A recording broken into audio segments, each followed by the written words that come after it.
O nosso tema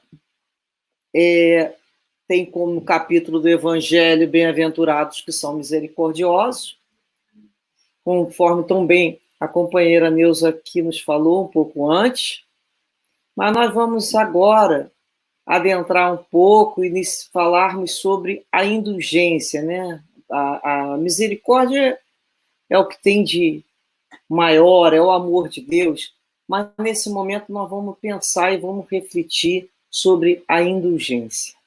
Primeiramente, vamos lembrar que é uma palavra, indulgência, de origem latina, né? De indulgens, o sentido de inclinado, propenso, é aquele que tem facilidade, propensão a ser mais benévolo, a perdoar o erro cometido pelo outro. É esse sentido que a palavra tem. Então, é aquela demonstração, né, do entendimento de um com o outro em relação a uma ofensa, em relação a qualquer atitude que o outro se sentiu lesado. É típico daquele que é tolerante, que é mais flexível, que sabe compreender, né, um motivo ou aceitar pelo qual o outro assim agiu e desculpa facilmente. Então, indulgente, nós vamos reparar aqui em todos os momentos que usarmos a palavra, o vocábulo, que ele é sinônimo de uma pessoa generosa. É aquele que a gente fala humano, misericordioso, piedoso, benevolente e tolerante. E o contrário disso poderíamos dizer que uma pessoa intolerante, maldosa ou muito severa, muito rigorosa. Então nós fomos buscar agora, dentro da doutrina espírita, no Livro dos Espíritos, lá na questão 886, qual o sentido da palavra caridade como entendia Jesus. Então está lá colocado.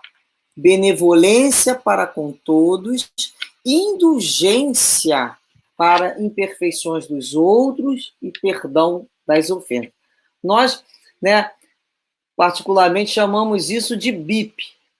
Toda vez que eu quero me lembrar onde que está a caridade, Jesus, como é que ele compreende a caridade, eu falo BIP, é aquele alerta, né? BIP, benevolência, indulgência e perdão. Então, isso está reunido como Jesus entendia a caridade.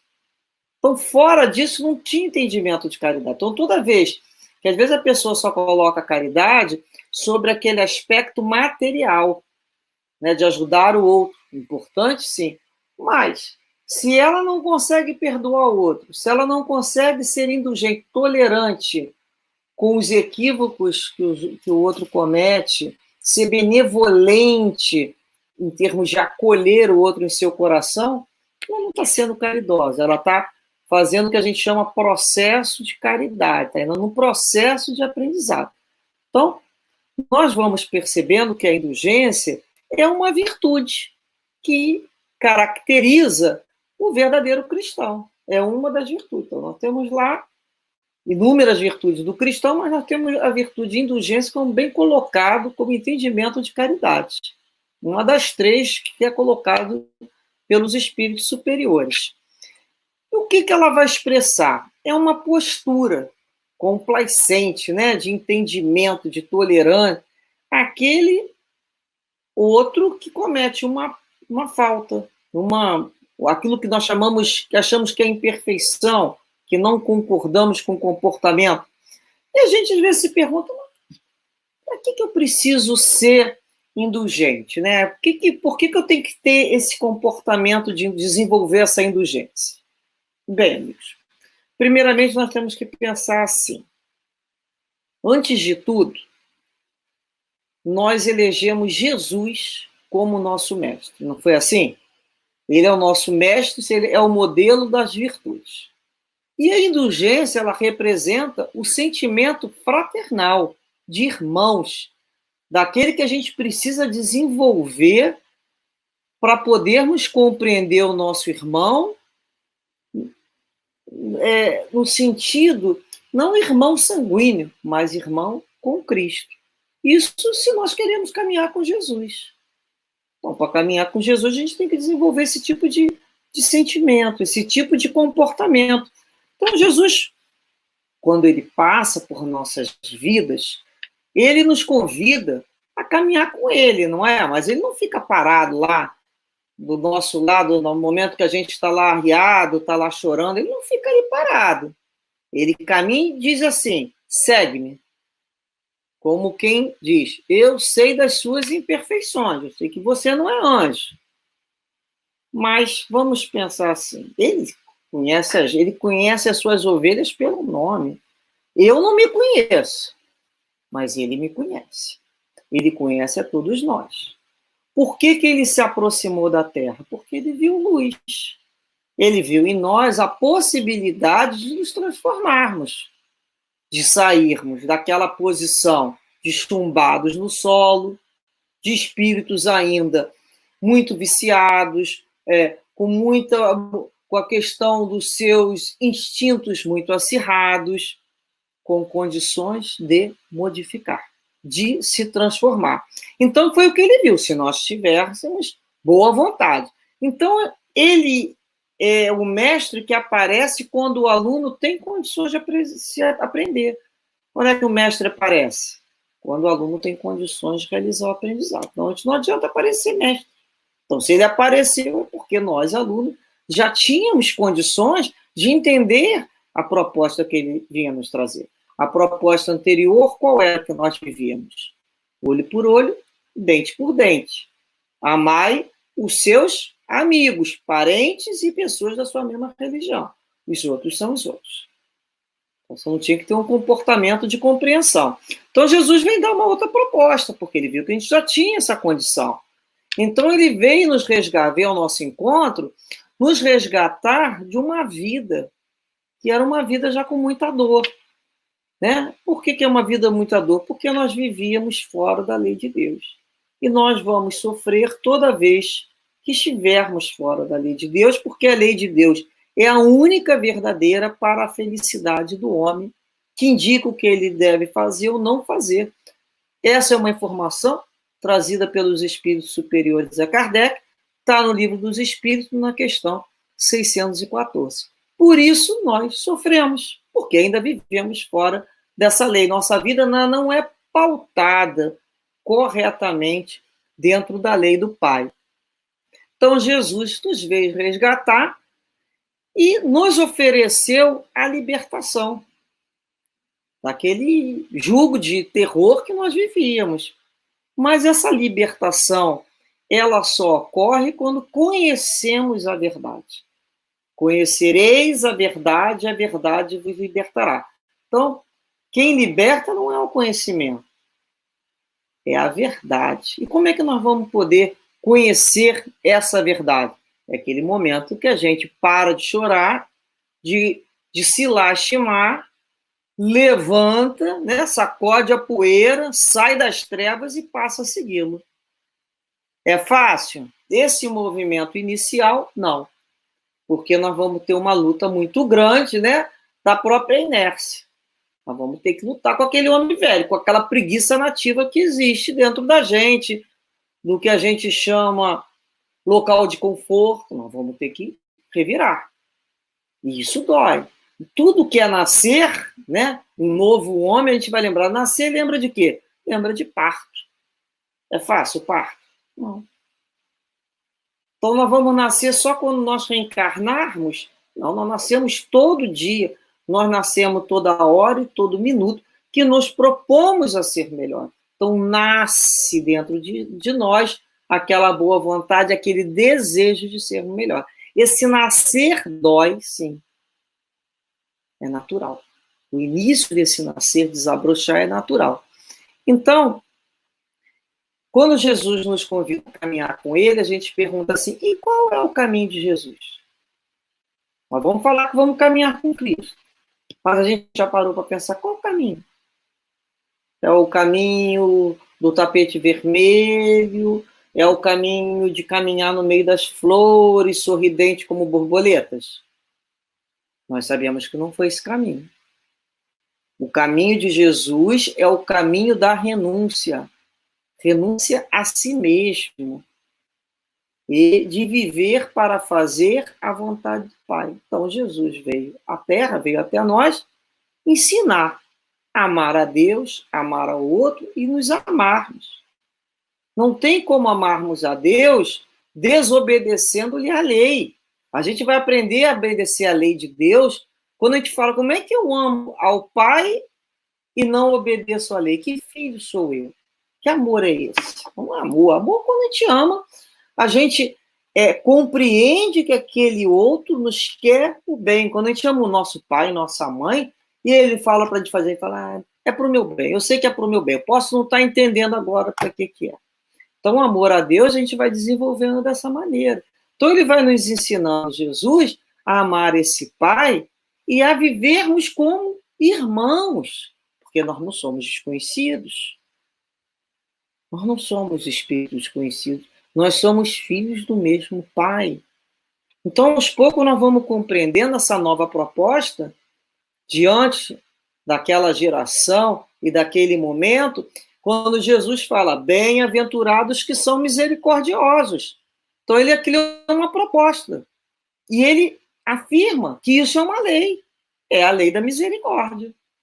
Então, a vontade de Jesus é que nós sejamos misericordiosos, benevolentes, indulgentes, uns para com os outros, para que a gente possa viver no mundo de paz. Ele não falou que ia nos recolher para um mundo melhor, mas nós tínhamos que viver a sua lei de amor. Portanto, nós confiamos em Jesus e confiamos em suas promessas, e por isso seguimos. Não é esse o motivo? Nós estamos seguindo. Por que nós estamos aqui tentando aprender tanto isso? Por que a gente repete tanto esse evangelho? Por que a gente fala o tempo todo no evangelho? Até que isso chegue a um ponto de nós entendermos e automatizarmos dentro de nós esse comportamento do bem. Jesus era automaticamente bom, não é? Todas as reações de Jesus eram no bem. Eu tenho automatizado o bem? Eu não. Eu tenho que ir lá no meu manual. Hoje eu não consigo parar, muitas vezes, não ser automaticamente ruim, mas consigo parar e no meu manual. Qual é o meu manual? O manual que Jesus me deixou, que é o Evangelho. Como é que Jesus age nessa situação? Como é que Jesus me ensinou a fazer quando acontece isso? Então, ele está o meu manual. Até que um dia eu tenha isso também automatizado, esse comportamento. Então, quando nós estamos aqui dizendo que queremos ser felizes, porque não aguentávamos de tanta dor, almas muito cansadas, nós queremos ser felizes, nós queremos viver num mundo de paz, um mundo sem violência, um mundo mais fraterno, mais solidário, mais como se fala, acolhedor, não é? A gente não pode falar isso, um mundo mais acolhedor. Mas esse mundo ele só vai ser modificado, nós sabemos disso, quando eu me modificar, quando nós nos modificarmos. Não existe uma pessoa só. Aos poucos. Isso vai ocorrer aos poucos. Cada um de nós se transformando, esse mundo será transformado. E aí nós perguntamos assim, queremos esse mundo de paz. Então vamos refletir. Um mundo de paz, solidariedade, fraternidade, igualdade. Nós aqui, nós nos colocamos como espíritas, como cristãos, podemos perguntar, nós aqui somos já uma criatura indulgente? Totalmente indulgente? Nós perdoamos assim facilmente as faltas alheias? Quando a gente fala falta alheia, é aquela falta que a gente chama dos outros, né? A gente não fala nem do fulano. Aquela falta dos outros, logo de uma vez, que a gente inclui um montão de gente ali. A gente não está falando da falta daquele coração meu que é amado, né? Que é meu filho, que é a mãe, que é o pai, que é minha amiga. Não. Dos outros. Inclusive os mentirosos, simulados? Sim. Nós somos essas criaturas indulgentes. Bem, se eu tirar por mim, eu digo que não. Que ainda não. Me falta bastante ainda. Venho no esforço. Não tenho desanimado comigo. E penso, será fácil conquistar essa virtude? Como nós falamos, seria uma coisa tão fácil tolerar e compreender as faltas dos outros? Aí a gente para pensar assim, faltas dos outros. E as minhas? Eu consigo perdoar? Eu consigo ser indulgente comigo também? Porque tem um momento que eu tenho que começar também a me perdoar. Não é ser somente o tempo todo fazer de conta que eu não faço nenhuma bobagem. Não é isso, mas tem hora que eu também tenho que saber me perdoar. Se eu não souber me perdoar, vai ficar difícil perdoar o outro. Porque muitos de nós têm capacidades já desenvolvidas como alma no bem, sólidas, mas perdemos muito, às vezes, por ter uma moral inflexível em relação ao outro. É isso que nós temos que ter, sim. Com a gente tem que, não pode, às vezes, fazer concessão. Não é, só por hoje eu posso? Não, não posso. Eu sei o que eu não posso fazer. Quem quiser, faça o que quiser. Eu sei o que eu não posso mais fazer. Porque eu estaria em desacordo com a minha consciência, com aquilo que eu já sei de certo e errado, daquilo que eu me proponho nessa encarnação, que é seguir Jesus. Então, essa é uma opção minha. Ninguém me obrigou a me modificar. Eu não tenho medo de inferno, nem nada disso. Isso foi uma reflexão íntima, de foro íntimo, decisão minha. E eu sabia o que eu teria que fazer para mudar. É só parar para olhar para dentro de mim, que eu sei o quanto que falta. Então, foi uma proposta que aceitei. Da mesma forma, outras pessoas, então a gente começa a pensar assim, eu vou ter que fazer o quê? Esforços. Então está lá no Evangelho segundo o Espiritismo, no capítulo 17, Sede Perfeito, item 4, dizendo, reconhece-se o verdadeiro espírita pela sua transformação moral e pelos esforços que faz para dominar suas más inclinações. Opa, falou aqui comigo então. Eu sou essa criatura cheia de más inclinações que venho me esforçando para dominá-la, não ser dominado por ela. Eu não quero mais ser escrava dos meus instintos ainda em desequilíbrio. Exacerbados, que foram instintos que foram exacerbados e se tornaram paixões. Então eu faço um esforço. Então sou eu, uma verdadeira espírita nesse sentido, que eu venho primando todo dia me esforçando. Repare bem a palavra, não estou falando em conquista, eu estou falando em esforço. Então, não, quando agimos assim, não somos falsos nem mentirosos. Nós somos verdadeiros em nossos esforços. Nosso propósito de caminhar com Jesus em busca de Deus, em busca desse amadurecimento e progresso. Então, para isso, para dominar os meus maus instintos e me esforçar, eu preciso o quê? Antes de tudo, saber quem eu sou. Eu preciso me estudar. Eu preciso olhar para dentro de mim, me reconhecer e compreender as minhas dificuldades, para melhor caminhar, né, em busca daquilo que me falta, das minhas conquistas. A doutrina espírita nos ensina a olhar para dentro, buscar o reino de Deus dentro da gente. A gente sabe que passamos a nos ver quando olhamos para dentro da gente. Mas não só o reino de Deus no início. A gente encontra um verdadeiro inferno, porque é o tamanho da nossa ignorância que ainda existe dentro de nós. É isso que vai dar o duelo, que Paulo chama do bom combate. É o que existe lá dentro de ruína, de abandono, com aquilo que eu quero vir a ser. Mas eu não sou. Estou me esforço. E a gente pergunta, poxa, mas com quem então eu tenho que ser indulgente? Com todos, sem exceção. Com os amigos e com os inimigos. Não somente com os amigos, tudo, e aos inimigos a lei. Não era assim que se usava? Aos amigos, tudo. Aos inimigos a lei. Não, não há não. Jesus nos ensinou a amar os amigos e os inimigos. Então é quando eu vou buscar desenvolver essa indulgência por todos. E esse tipo de preceito, ele não se aplica somente em indivíduo, mas também em instituições e coletividades. É quando a gente para olhar e fala assim, tem que ter indulgência por essa instituição do planeta Terra aqui que não existe, com essa dificuldade. Por quê? Porque é própria do planeta que ainda está caminhando. A gente tem que ter esse olhar e ter muita certeza da lei de progresso. A lei de progresso. Tudo está progredindo, tudo está caminhando. Eu estou caminhando, quem diria eu estou caminhando? Por que eu vou desacreditar na outra pessoa, numa instituição? Tudo caminha para o bem. Então, e a gente fica pensando, poxa, mas por que então nós temos tanta dificuldade em desenvolver essa indulgência? Primeiramente, a gente vai lembrar do nosso estágio evolutivo.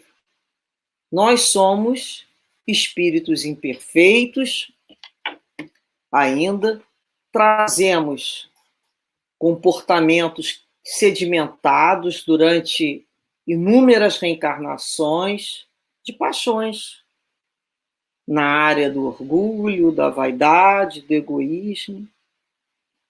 Para sobrevivermos, tivemos que desenvolver alguns instintos, eles foram exacerbados a tal ponto, né, que se tornaram essas paixões. E passamos a acreditar.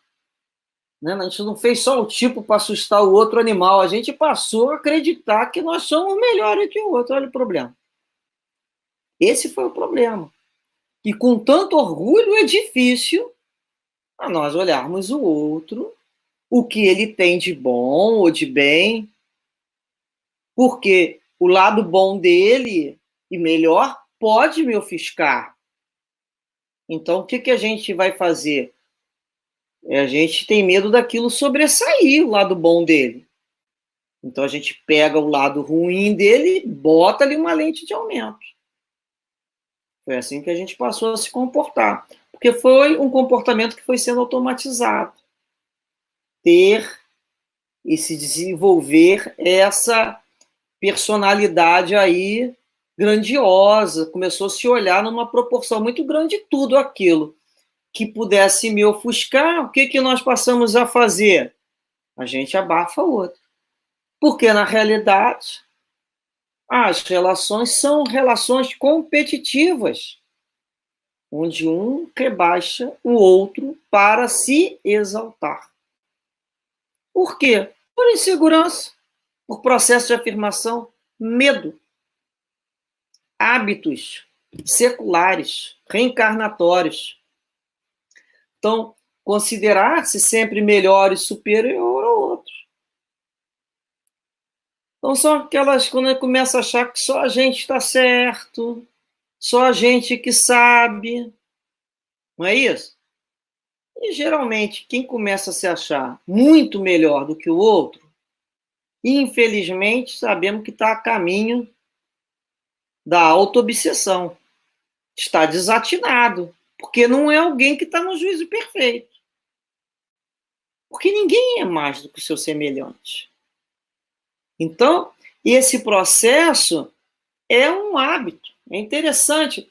Se faz isso para esconder o outro. Então, aquela pessoa, como ela não consegue ficar na altura do outro porque o outro é maior, o que ela faz? Corta ali a cabeça, não é assim? Corta a cabeça, fica todo mundo no mesmo tamanho. Isso, infelizmente, é o orgulho ali falando. O medo que se tem de uma comparação e ficar em tamanho menor do que o outro. Insegurança, imaturidade espiritual. Outra questão que nós podemos lembrar é o hábito que nós temos de projetar no outro. É um vício também, que precisa ser combatido. Então, está lá no Evangelho, segundo o Espiritismo, no item 10, dizendo assim, olha, um dos grandes defeitos da humanidade é ver primeiro o mal que está nos outros antes de ver o que está em nós. Então, primeiro a gente vê no outro. Tem uma fala que diz assim, quanto mais João fala de Pedro, mais sei de João e menos de Pedro. Porque, na realidade, a gente passa a ver quem está falando do outro. Olha como é que ele fala. Olha a malícia dele. A gente passa a conhecer mais aquela pessoa que está falando do que o personagem que ele está usando ali. Porque se ele age assim com outro, ele age assim comigo. Ele não tem caridade. Então, dessa maneira, esses julgamentos, né, que fazemos em relação às outras pessoas nos informam sobre tudo aquilo que temos por dentro. É a nossa forma, né? A forma. Como é que você fala do outro? É a sua forma. O que sai lá de dentro? É aquela maneira. Emmanuel tem uma frase que diz assim: conserta em ti aquilo que te desagrada em mim. Estou te desagradando? Conserta em você, porque certamente é projeção.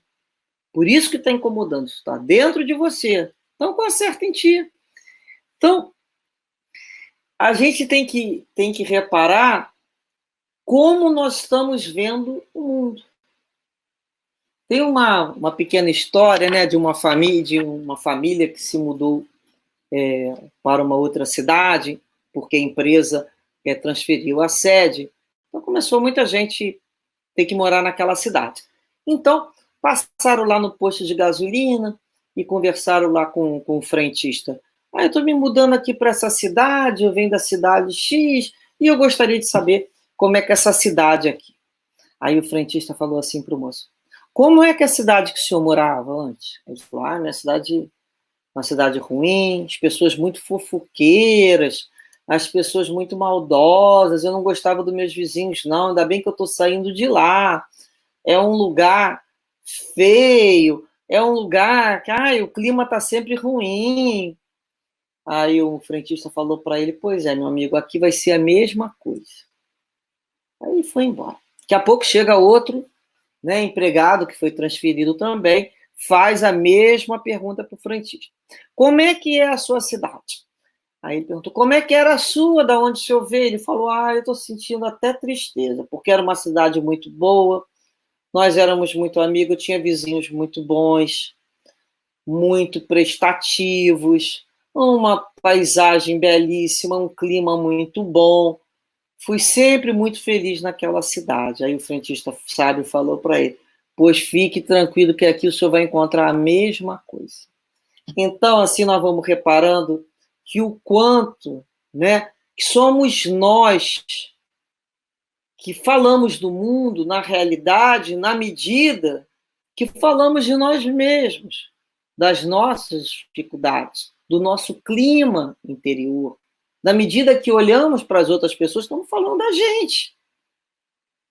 Se os nossos olhos forem bons, toda a nossa alma será boa. Vejamos aqui uma outra passagem de Jesus que foi anotada em Mateus, que nos diz assim: por que vedes uma palha no olho do vosso irmão e não notais uma trave que está no vosso olho? Você vê lá aquela palhinha no outro, não vê uma trave no seu, não é? Então, o que Jesus está alertando ali? O hábito de julgar. Cuidado. Antes de criticar os defeitos e as faltas dos outros, devemos examinar a nossa própria conduta e fazer uma severa crítica do nosso proceder. Então, a gente deve procurar na gente. Se ainda encontramos dificuldade para nos livrar dos nossos defeitos e vícios, que são essas traves no nosso olho, não devemos, consequentemente, ser rigorosos então, e exigir dos outros que superem as suas fraquezas quando nós ainda estamos em luta. Isso não é justo. Parece que, pelo fato da gente ter um pouquinho de luz, de começar agora a pensar em Jesus nessa encarnação, a falar nele, a organizar raciocínio, a gente já quer que o outro compreenda tudo e faça aquilo que a gente ainda está lutando para aprender a fazer. Portanto, essa coisa de julgar o outro é, na realidade, esse hábito, uma maneira de orgulho. Porque quem julga, o que a pessoa pensa? Pensa que é superior ao outro, porque só quem julga é melhor. Então, destaca o erro do outro ao invés de buscar o quê? A qualidade. Então, é quando se repara, critica, conta em detalhe a vida do outro, fazendo aquilo, né? Na realidade, buscando desacreditar o outro perante outras pessoas, por maledicência mesmo, maldade, muitas vezes inveja. Que a criatura, não se conhecendo, não percebe que a presença do outro lhe causa. A gente tem que vigiar e orar. Que o outro, quando se aproxima de mim, que é isso que eu estou sentindo? Ué, inveja? Mas por que não? Nós somos seres humanos. A inveja? Então eu tenho que combater é isso, e não o outro. É ressentimento? É despeito? Então eu tenho que ter essa coragem dessa. Isso é a luta. Então, quando a pessoa fala assim, nossa, né, chega alguém, você viu como é que aquela mulher ali, aquela moça ali, como é que se comporta? Deus me livre agir daquela maneira. Tradução disso. Reparem quanto eu sou formosa, virtuosa e graciosa, e que sorte a sua me conhecer. Porque fulano, ó, não vale a pena. Foi isso que a gente quis dizer? Isso é comportamento. Alguém que faz isso está no seu juízo normal?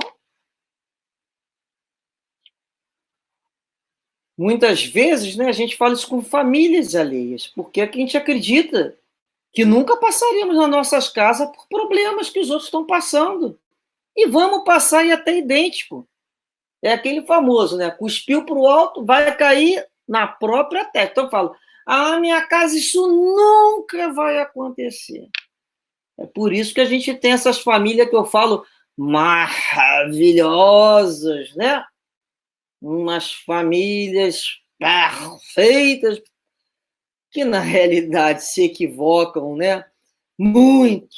É um equívoco. Então Deus permite que a gente muitas vezes erre primeiro. A gente fala assim, por que eu fui errar nisso aqui? Que eu já tinha estudado tanto, penso tanto sobre isso, porque quando eu caio, quando eu erro e me levanto, eu entendo melhor aquele outro que vem atrás de mim, que vai tropeçar naquela pedra ali. Eu vou olhar, de vez de eu rir, eu vou falar assim, eu também caí. Dói. Quando a gente tem consciência, dói. A gente fica naquele raciocínio, tipo, meu Deus, como é que eu fui cair nessa casca de banana de novo? Então, nada como um bom sofrimento, não é mesmo? Para a gente compreender melhor a dor do outro. O nome disso é empatia. Portanto, a criatura que é indulgente, ela demonstra sempre ser mais caridosa e fraterna, não significa compactuar com o mal. Ela vai buscar sempre o lado positivo de tudo, das coisas e do semelhante. Tem uma história que é frequentemente narrada, embora ela não esteja no Evangelho, ela tem um ensinamento relevante. Está no livro Boa Nova. Diz que certa vez Jesus, caminhando por uma estrada, em companhia lá dos seus apóstolos, ele se deparou com um cadáver de um cachorro. E estava lá em adiantado estado de decomposição, já naquele estado visual e olfativo, né? Então os discípulos se afastaram dali devido àquele odor e aquela exalando aquele cheiro. E o que o mestre faz? O mestre faz ao contrário. Caminha na direção do cão, se abaixa, examina e diz: que belos dentes ele tinha. Olha que lição. Tem pessoas que se aproximam de uma rosa e só vão ver o espinho. Como é que nós temos nos aproximado? Muitas vezes a pessoa nos joga um tomate, né? A gente ganha lá um tomate. O tomate está batido da feira, está machucado. Mas às vezes lá dentro tem uma semente muito boa. Nós podemos plantar. Então é observar em tudo o lado bom daquilo ali, que sempre tem um lado bom. Então é nós treinarmos a nossa vista para ser um olho bom, de buscar no outro o que ele tem de bom. Porque o nosso olho foi viciado em encontrar rapidamente os defeitos alheios. É isso que nós temos que compreender, que nós, de uma certa maneira, nos viciamos a encontrar. Somos detetives profissionais de equívocos alheios. Rapidamente a gente fala, olha ali, fulano está errada. Olha como é que é a voz de fulano, olha como é que é essa aqui de fulano. Olha como é que ele pensa, olha o que, que ele falou, sobre o que, que ele disse. Sobre o que, que ele disse. O que, que a gente tem que responder? Não, se ele quisesse me contar, se ele quisesse, né, que eu soubesse, ele tinha me contado. Se ele não me contou, porque não quer que eu saiba. A gente já não pode ser aí a estação terminal do mal, quando a gente se posiciona dessa maneira. Não é vergonha, não, não é vergonha, não, é posicionamento. Ó. Eu não sei não, porque ele não quer que eu saiba. Ele tinha me contado. Né? Ou então, se ouviu, se viu, terminou ali. Então, a gente vai compreender que ter essa visão de indulgência, de compaixão, também não significa ser apático com os erros alheios, não. Ninguém está falando aqui isso. Né? A gente não vai fechar os olhos para a maldade alheia. A gente não vai compactuar com o engano do companheiro, que é diferente de condenar toda a criatura. É a questão do tomate que eu falei. A gente tem coisa para aproveitar. Vamos ver o que Jesus nos exemplificou desse tipo de comportamento. A gente não lembra lá do estudo da mulher adúltera, que todos nós certamente já fizemos? O que Jesus falou? Dentro da multidão, ela cometeu aquele equívoco no seu comportamento, de acordo com a lei, principalmente daquela época, que a punição era o apedrejamento, morte até por apedrejamento. E hoje em dia pode não ter o apedrejamento, mas tem a língua, né? A língua solta ali machucando o outro. E Jesus, vendo aquela multidão, eles buscaram tentar Jesus, né? O que ele achava daquilo ali, como é que ele ia agir. Então, o tempo todo, estava ali sentado, escrevendo ali na areia. Então, o que ele disse em busca de ajudar aquela mulher? Reparemos que ele fala, aquele dentre vós que estiver sem pecado, atire a primeira pedra. Por que ele falou isso? Porque ele é conhecedor da alma humana, profundo conhecedor, um mestre. Ele sabia que aquela mulher ali era o bode expiatório para aliviar cada um a sua culpa. Então, vamos arranjar um bode maior, a gente alivia no bode. Todo mundo traz em si culpa. Cada um vai projetar sobre ela os seus sentimentos, as suas emoções inadequadas. Então, vamos encontrar nela, vamos botar ela como bode expiatório. O que Jesus ali propõe? Ele propõe a substituição da projeção pela introspecção. O que é introspecção? Um convite para uma viagem interior. Foi isso que ele nos convidou. Quem de vós está sem pecado? Quem de vós não é infrator da lei? Quem não tiver nenhum problema pode cumprir a sentença, o apedrejamento. Mas só aquele que tiver sem pecado, hein? Aí o que aconteceu? Primeiro saíram os mais velhos, que conhecem o peso da própria consciência. Se falasse isso pra gente, ó, vocês podem falar de fulano sim. Pode marretar cicrano, mas somente quem não tiver sido infrator da lei. Quem de nós vai falar? Em sã consciência. Se a gente parar para se olhar dentro de nós, quem em sã consciência é capaz de falar mais de alguém na vida? Então, o que Jesus disse para a mulher? Eu também não te condenarei. Vai e no futuro não peques mais. Então a gente repara ali que quando ele fala vai e não peques mais, nós reparamos claramente a diferença de julgar uma ação que ele não compactuou, ele entendeu que aquilo era errado, mas ele não julgou a criatura. Então é diferente o procedimento da criatura. Ele condenou o procedimento, a ação, mas não fez isso com a criatura. Então, ele ali não fez sermão com ela, não ficou ali censurando, não perguntou com quem que você caiu? Me conta aí. Né? Foi com quem? Como é que você fez isso? Por que você fez isso? Qual é a sua religião? Não tem nada disso. Não deu nenhum sermão. Foi uma mensagem de elevação e de compreensão e de um incentivo para essa mulher, a quem deseja ser melhor. E a Amélia Rodrigues traz um dos seus livros a continuação dessa história. Então, quando Jesus, né, lembra lá Oséias, misericórdia quero e não sacrifício. É justamente isso. O Senhor nos pede misericórdia e não críticas, nem apedrejamento, nem julgamento e nem exclusões. Então a gente começa a caminhar com Jesus, está agindo assim. Se ele falou que eu também não vou te julgar, eu vou julgar alguém? Aí a gente começa a ficar mais calado. Pelo menos a gente começa a ficar mais calado.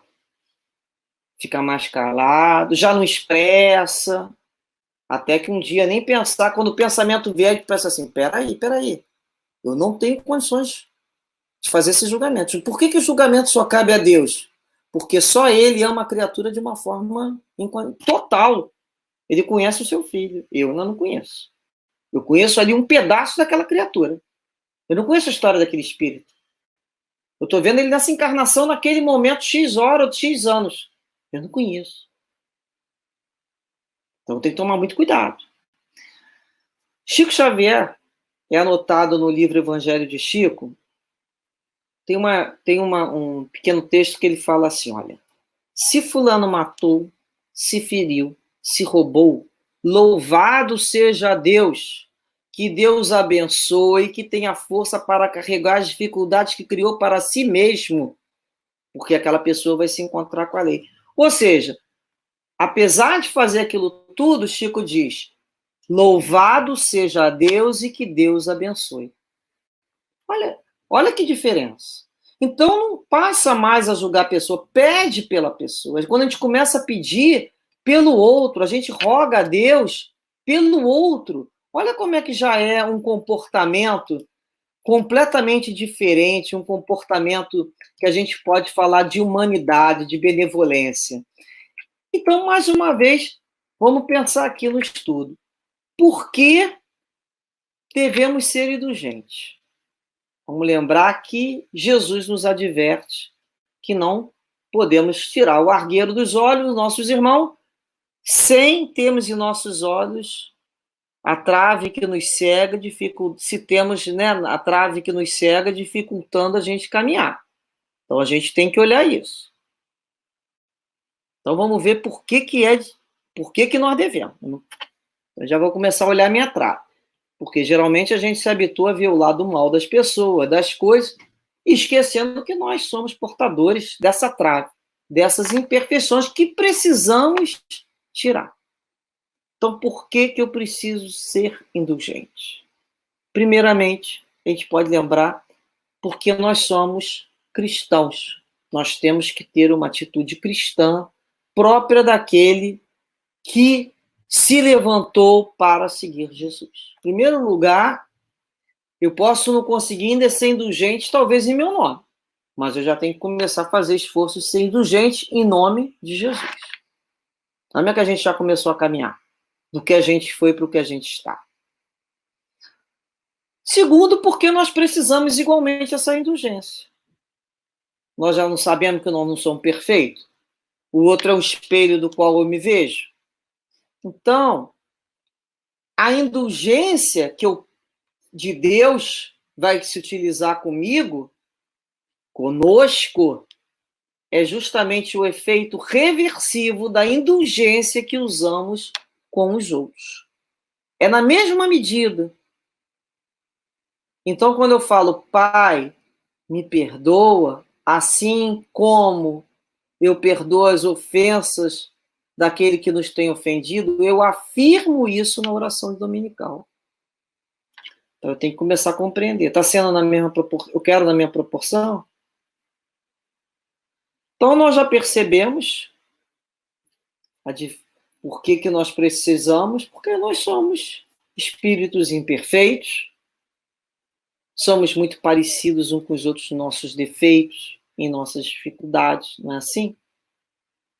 E quando a gente começa a tomar consciência do que nós realmente não somos melhor do que o outro, naquela situação talvez a gente fizesse diferente, um pouquinho diferente. Mas em outros casos, talvez eu fizesse até bem pior. Então eu não posso ter aquela ilusão que Deus me ama mais do que o outro, porque não ama. Deus ama igual. Então, nesse momento, a gente já começa a respeitar um pouquinho mais A maneira diferente do outro viver, pensar e agir não é igual à minha. Nós não temos que ser indulgentes com os nossos filhos. A gente ensina, daqui a pouco ele tem um comportamento. Mas eu não tenho que respeitar? A maneira dele pensar é diferente, maneira de pensar na sociedade, maneira de pensar de forma política, maneira de pensar sobre dinheiro, vai ter que ter experiências para aprender. Por mais que amemos um irmão, um filho, um cônjuge, né? Um aluno, é o respeito para que o outro está construindo as suas experiências para chegar ao o que ele vai pensar. Então, isso já começa a mudar uma maneira de olhar o outro, e não é mais aquela relação competitiva, eu vou ganhar e fulano vai perder. Não existe ganhar e perder. Todos nós ganhamos quando nos unimos. Então, eu vou substituir a minha insegurança. É isso que eu tenho, meu processo de afirmação, quando eu amadureço. E passo a ter segurança suficiente para tolerar a opinião contrária. Opinião contrária é minha, liberdade. Prefere ouvir aquilo ali ou ser surdo? Eu prefiro ouvir. Deixa o outro que é pensar daquela maneira, qual o problema? Eu não preciso agredir o outro.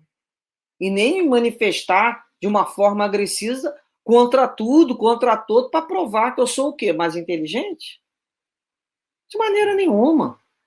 Eu tenho que aprender a me calar, porque eu tenho que desenvolver relações não competitivas, e sim cooperativas. Porque é isso que eu estou buscando nessa encarnação. Não é mais eliminar aquilo que é diferente ou aquilo que eu acredito que é imperfeito. Nós não fomos colocados no mundo para eliminar o que é imperfeito, Paulo de Tarso já nos disse. Nós viemos para complementar, nós viemos aqui para ajudar a edificar o que está incompleto. Então, se eu vejo uma coisa que eu não concordo e está ruim, eu vou ajudar, e não destruir. Então, muitas vezes, como nós que erramos, a gente fala assim, calma, né? Tem um pouquinho de paciência comigo. Puxa, eu não queria dizer isso dessa maneira. Por favor, leve em consideração que naquele dia choveu, naquele dia eu... enfim, a gente inventa um montão lá de justificativas para que o outro desculpe, não é? A nossa falta de educação, a nossa fala, desculpe o nosso filho, o nosso marido, nossa mãe, aquela pessoa que a gente gosta. A gente sai pedir, a gente começa a colocar como advogado. Ai, por favor, não fica chateado. Então, a gente começa a pensar, quem é que pode jogar a primeira pedra? Então, nós sabemos que hoje, se a gente tenta aqui no esforço, o passado nosso é cheio de problema, é cheio de tropeço até hoje. Então, nós temos que, sim, nos olharmos com mais seriedade, com comprometimento, e não com muitas concessões. Eu tenho que modificar isso em mim. Eu não preciso mais de exemplos bons, exemplo eu tenho bastante. E não me falta nada na vida, não. Me falta dentro de mim, muitas vezes, determinação para mudar. Isso é uma questão de determinação. Então, a gente passa a ser mais indulgente com o outro, reconhecendo os defeitos que todo mundo tem. Né? Tem uma história que conta que a moça foi buscar um mestre para fazer com que o filho dela parasse de comer açúcar, porque ele tinha problema. Então, o mestre falou assim para ela, lá no local que ela foi conhecê-lo, né? A senhora pode vir daqui a 15 dias, que eu conversarei com seu filho para ele parar de comer açúcar. Aí a senhora voltou e falou assim, mas por que o senhor precisou de 15 dias? Aí ele falou, porque há 15 dias atrás eu comi açúcar. Então a gente fica pensando assim, como é que a gente vai dar conselho, explicar ao outro, se a gente não está fazendo aquilo ali? Então a gente precisa realmente falar para o outro, ó, eu estou no esforço, eu não desisti não. Por isso que eu estou podendo falar isso com você. Olha como é diferente. Mas eu sei que é difícil caminhar por ali, não é uma coisa muito fácil, são hábitos que a gente vem, né? A gente não destrói uma casa muitas vezes para construir outra. A gente começa a reestruturar, fazer substituição. Então a gente está vendo aquilo ali, está substituindo hábitos antigos por hábitos novos, comportamentos cristãos. É isso que nós temos que entender. E por que eu vou fazer isso? eu tenho que entender qual o objetivo de eu ficar mais calada quando o outro fala ou procurar ver o lado bom. Por quê? Se eu não compreender isso, vai ser mais uma reencarnação que eu faço por processo de imitação sem entendimento da lei. Bem, vejamos mais um aspecto que sem indulgência não crescemos e nem ajudamos ninguém a crescer. E nós estamos com o objetivo aqui de evolução. Então, nós não fomos convocados, né, para desencorajar quem quer que seja em virtude de pensarmos diferente do companheiro. Nosso objetivo na vida é o famoso fulano não rouba nem é assassino. De coisas difíceis, mas pode matar a esperança do outro. Mas pode ser um ladrão da alegria alheia. Então, nós não fomos chamados para isso. Então, que sentimento ao contrário da indulgência, que seria a inflexibilidade, a intolerância, o que ele desperta? Desperta um rigor, criatura muito rigorosa, muito inflexível. O que ela faz com o outro? Ela desanima. São aquelas pessoas que, né, chegam em casa e falam assim, puxa, eu tirei 9,9, não tá bom. 9,9 não tá bom, a nota aqui para você era 10, tinha que ser 10. Então, isso atrai? Isso dá desânimo.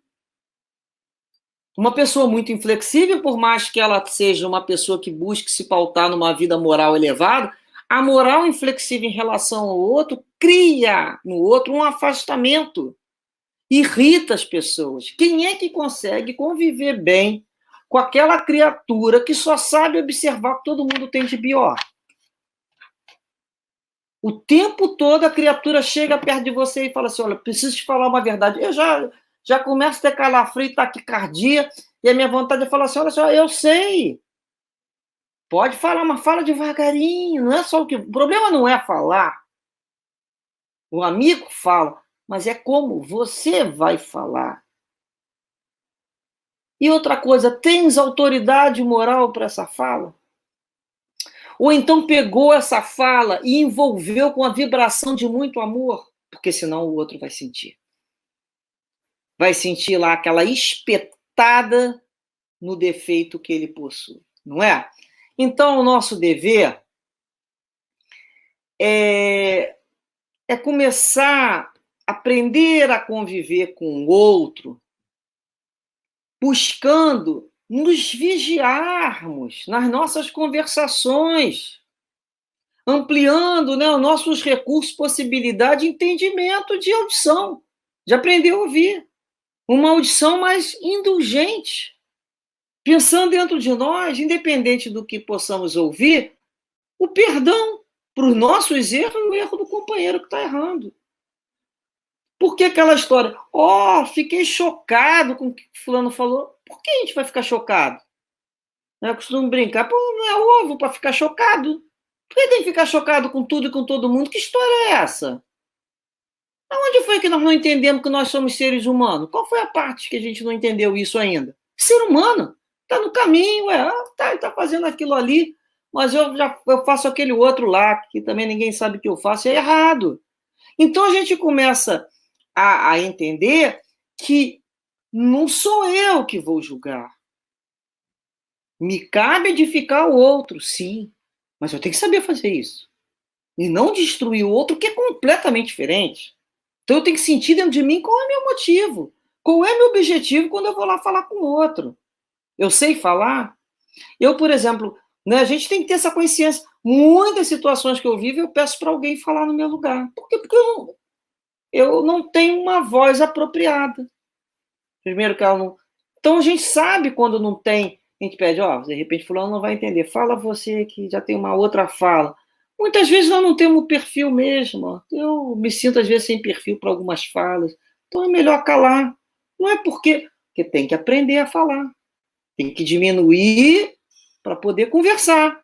Porque quando a gente é indulgente, quando a gente vai lá no atendimento fraterno e escuta o outro, a gente tem que acolher aquele coração, aprender a ouvir.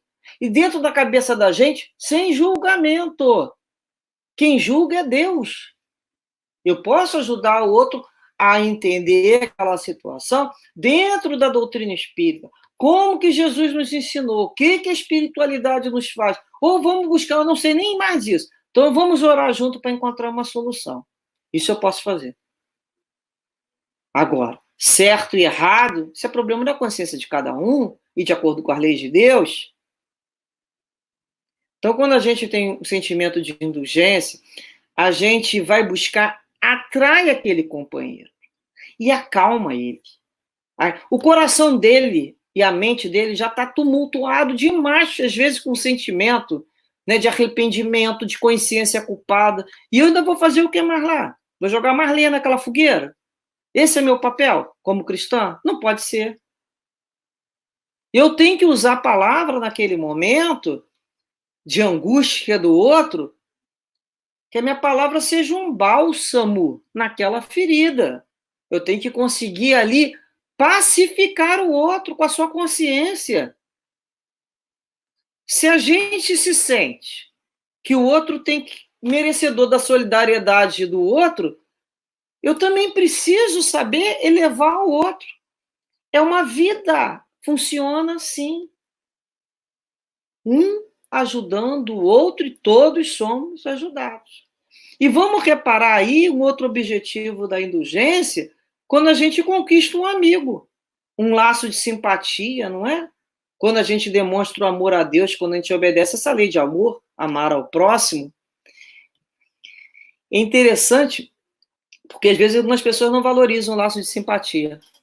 Como é importante no dia a dia o laço de simpatia que a gente desenvolve lá, tanto com os encarnados, como com os desencarnados, que vão nos socorrer e nos atender em momentos que a gente nem imagina. Ah, mas você lembra aquele dia que você me auxiliou com aquele pensamento? Olha o laço de simpatia aí funcionando. Então, compreender é ter compaixão, é desenvolver um entendimento maior de tolerância. É pensar assim, puxa, eu também já passei por engano semelhante. É olhar para o irmão que está ali fazendo aquela coisa ali que a gente não concorda muito e pensar assim, meu irmão, eu sou bem como você. Estudo, erro, caio, levanto, faço de novo, daqui a pouco eu vou, levanto, caio, levanto, caio 5 vezes, levanto uma, levanto, caio 10 vezes. E por aí são os processos reencarnatórios. E vamos caminhando, me dá a mão, porque tem gente me puxando na frente e você vai junto comigo. Porque ninguém vai chegar sozinho em lugar nenhum. Nós temos que chegar juntos. Então, é quando a gente olha para o camarada, para aquela pessoa que nos busca, e a gente fala, entra aí, meu amigo, senta, solta e confia.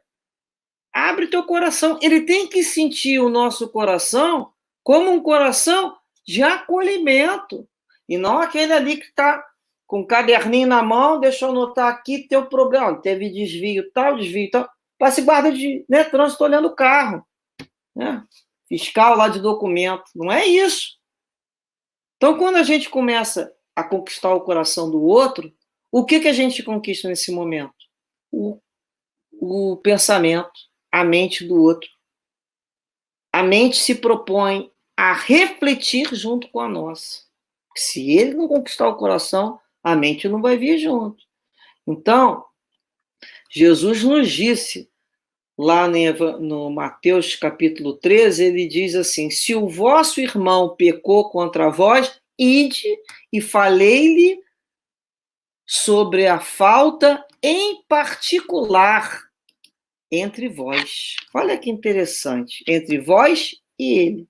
Se vos ouvir, tereis ganho um irmão. Então a gente repara assim, falar em particular. Então, as pessoas ainda muitas vezes não aprenderam a esclarecer o outro sem magoar, sem ferir. Fazem, na hora de chamar atenção, adoram às vezes um palco e uma multidão para olhar ela ali berrando, gritando, passando uma descompostura. Quando ela descobre que exagerou, ou se arrepende, ou descobre que a história não era bem assim, aí chama lá num canto e pede desculpa. Né? Aí vem numa notinha do jornal assim, houve um erro, mas não volta nunca mais. Ali era a oportunidade de falar em particular e ter ganho um irmão, um amigo.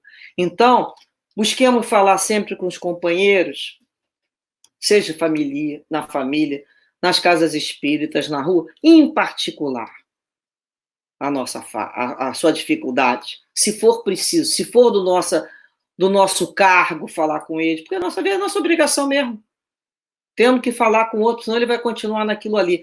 Em particular, praticando a indulgência, colocando o que a gente chama um algodão em volta daquelas palavras, para não machucar, porque é assim que eu gostaria que fizesse comigo. É assim que você gostaria que fizesse contigo. Então a gente fala assim, eu sou muito franco para falar as coisas. Mas na hora de ouvir, eu sou uma pessoa tão sensível. Ou você é franco ou você é sensível. Você é firme ou você é sensível. É os dois. Então a gente tem que começar a pensar. Se eu sou sensível para ouvir, eu tenho que ser sensível para falar.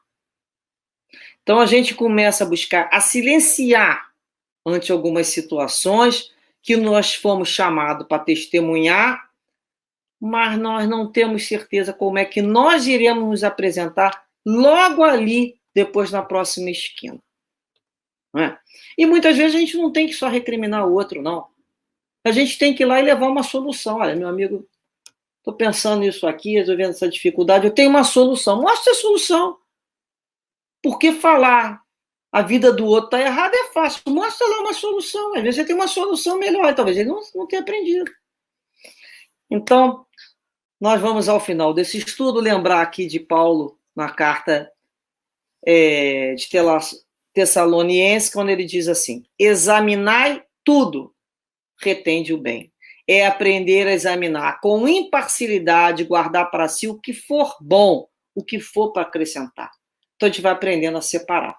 Guarda o que for bom, guarda a semente boa. Não é obrigado a desmoronar com tudo. A gente vai aprendendo a separar o bem. Então precisamos sempre, meus amigos, desenvolver, na medida do possível, a cada dia, mais compreensão e tolerância uns com os outros. E Deus conosco. Vamos aprender a nos desculpar mais. Vamos aprender a sermos mais flexíveis. Vamos aprender a ouvir de uma forma mais tranquila. Vamos aprender a não buscar tanto, ter tanta razão, ter tanta ascendência, ficar mais aquietados. Vamos caminhar junto, sem ninguém desistir de ninguém. Mas se fosse para desistir, imagina se nossos benfeitores desistissem da gente. Imagina se Deus desistisse da gente. Não desistiram da gente. Por que eu vou desistir de mim? Por que eu vou desistir do outro? Eu vejo no outro a possibilidade, sim, como Jesus viu, de luz. É lei do progresso. E com boa vontade, nós sempre poderemos encontrar a beleza no outro, a luz no outro. E se o erro do outro vier à nossa mente, vamos buscar, lembrar, nós também, de uma forma ou outra, também erramos e vamos errar. Então vamos viver e deixar o outro viver no tempo dele, no momento evolutivo dele, para que nós também sejamos sempre respeitados. Que Deus abençoe a cada um de nós com essa proposta de cada dia mais termos a misericórdia. Muita paz.